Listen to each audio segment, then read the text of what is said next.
Hello, my name is Nathan Street with the Graziosi Success Academy. I'm going to take some time now and talk about working with and marketing to sellers.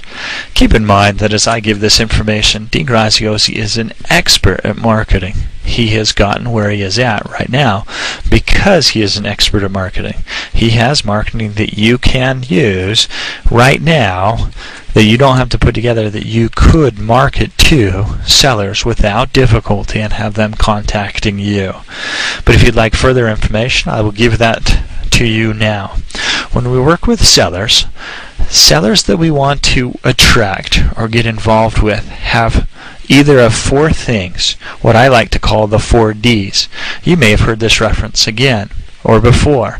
However, I want to go over it again. The 4 Ds of a seller's motivation are death, divorce, disaster, and delinquency.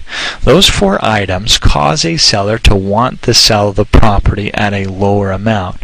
I've been asked before, well, why would a seller want to take a low amount? Well, if they're in a situation such as their husband or their wife has passed away, they can no longer hold the property or pay for the mortgage anymore, and it brings up bad memories to stay in a house like that, they want to sell. And they don't really care oftentimes what it'll take. So we are nice enough to help them to get out of that situation. Now we have to make a profit, so we give them a lower amount. They accept it. They work with it. These items create motivation in the seller. This is also the items that we want to pinpoint when we market to them. Many times as investors start into marketing, they will identify that they have properties in the area or they buy properties of a certain type. The more generic you get, the less contacts you will get that come with that, specific to the type or design you're looking for. An example, you may have an ad that says, "We buy houses." Now that's a fine ad. It'll get some contacts. The same will happen if you had a road sign.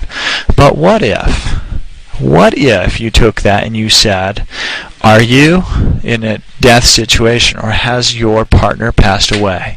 Do you need to sell your house? Call now. If someone were looking through a newspaper and they saw "We buy houses," and right after that, are you in a situation where your spouse has passed away? Call us. We'll help you. Don't you think you're going to be more inclined to want to call an ad like that?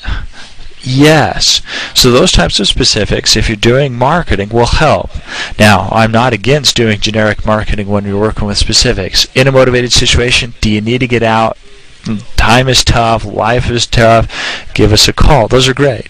But if you're looking for more specific, more of an opportunity, knowing exactly what you're getting into, more of a draw, then you want to pinpoint some of those buttons, hot buttons, for these people, the 4 Ds, death, divorce, a disaster, which can be a job loss, it could be a transfer, a military situation, or delinquency, meaning that they're going into a foreclosure. Keep those things in mind as you start to market for the sellers. That could be, again, the newspaper ads, the flyers, that could be direct marketing, and so on. But if you'll pinpoint those types of items, it'll actually create a large opportunity for you to bring it in. The really biggest part of this right now is to work specifically with the sellers that are motivated. And if you can keep that in mind, if you market to the motivation and you identify the motivation, you'll have more calls coming in on those sellers, which creates more opportunity for you and, frankly, more money in your pocket. Because who can't do with more money in their pocket? Of course, everyone can. So keep those things in mind, and you may find that it helps you to create better marketing to bring in more people.